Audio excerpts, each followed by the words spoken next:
All right, sports fans, how's everybody out there doing?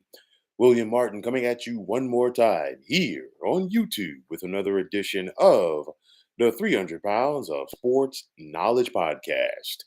Now, it's another off season and another veteran head coach making his way to the desert as Mike Budenholzer is now seeking to be the guy to try to turn things around for the Phoenix Suns. And of course, the Budenholzer hire comes just days after Frank Vogel was fired as the head coach of the Suns after just one season.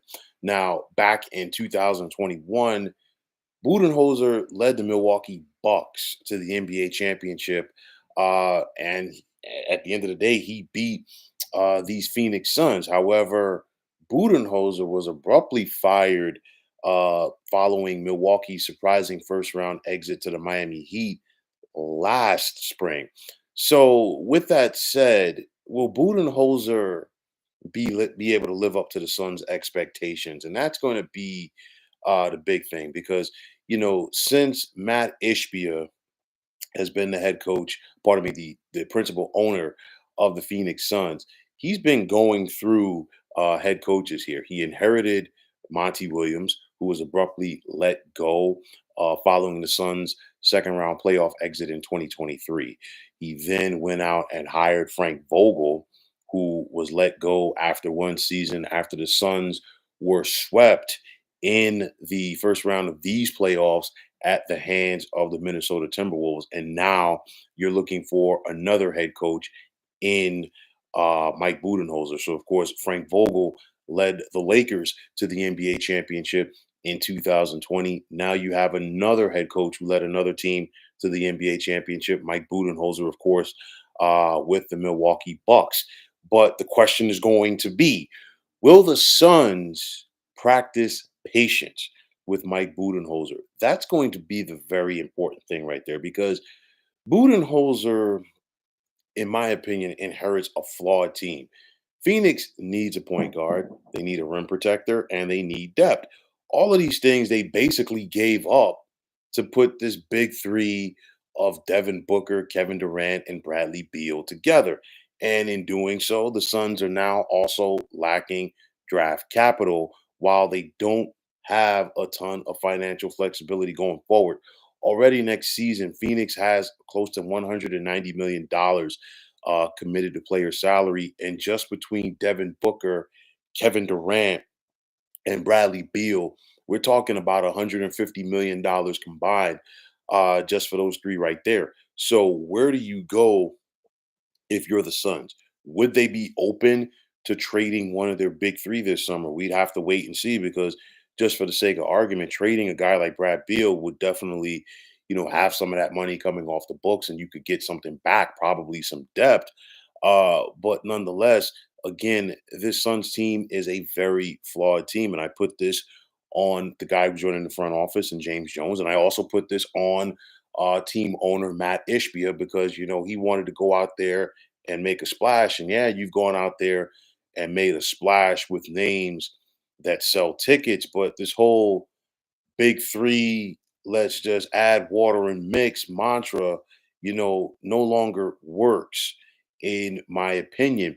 And it's also tough to try to sit up there and win a championship on the fly. Okay, you just put these guys together and let's go out there and make it work. And like I've said before, it's tough in this situation for for the Suns, excuse me, because to me, I think the games of a Booker, the games of a Durant, the games of a Brad Beal, their styles of play are so similar.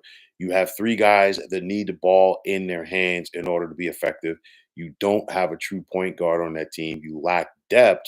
And then on top of that, like I said, you lack a rim protector. So it's one of those where it's flashy, yes, but what the Suns have on paper is not a championship team.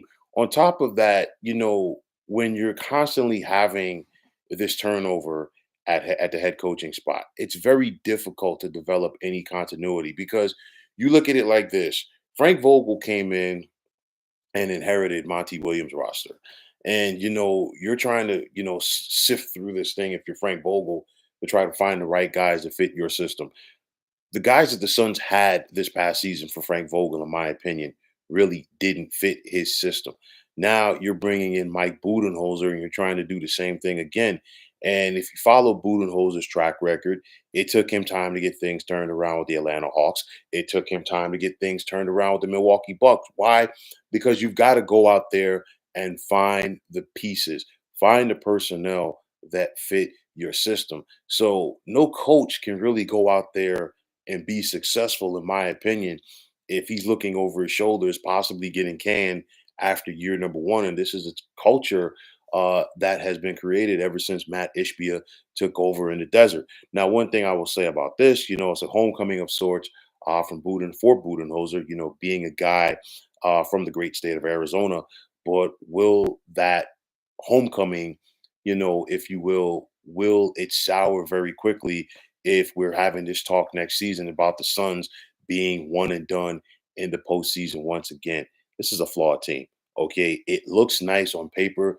I think the combo of Brad Beal, Devin Booker, and Kevin Durant would work if we were talking about them playing in the big three. But if you're talking about them trying to go out there and win a championship in the NBA, it's not happening. The only way that it's going to happen is there's got to be some roster overhaul. And the best way to have that roster overhaul, you got to trade one of these guys in order to get some more depth back.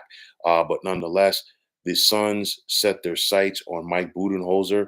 I know the Lakers were interested in him as well, so clearly that's not working out there. So let's see where the Lakers pivot to to find their next head coach. But nonetheless, Budenholzer's going to the Suns, and all I could say is good luck. You've got a very impatient owner and Matt Ishbia in place. He will spend the money, yes, but he wants those instant results, and those instant results always don't work out for impatient owners. Just ask the last two guys that tried that with the Brooklyn Nets. But nonetheless, it's on Budenholzer now. Can he try to fix this problem with the Suns? Only time will tell. But folks, that is going to wrap it up. And as always, I want to take this time out to thank all of you for tuning into the 300 Pounds of Sports Knowledge podcast here on YouTube. I want to take this time out to thank all of you fine folks out there for tuning in. And if you haven't already, please feel free to subscribe to this channel. Now, if you're on the X, formerly known as Twitter, please feel free to follow me at 300 Pounds of Sports. And like I always say, if you follow me, it'll be my pleasure to follow you right back. There's also the sports discussion group on Facebook at the Sports Depot 365. Now you can check it out. Drop a line and be a part of one of the better sports debating sites going on social media. So, once again, fine folks, my name is William Martin, and I am signing off. And I'm saying take care and have yourselves a wonderful day.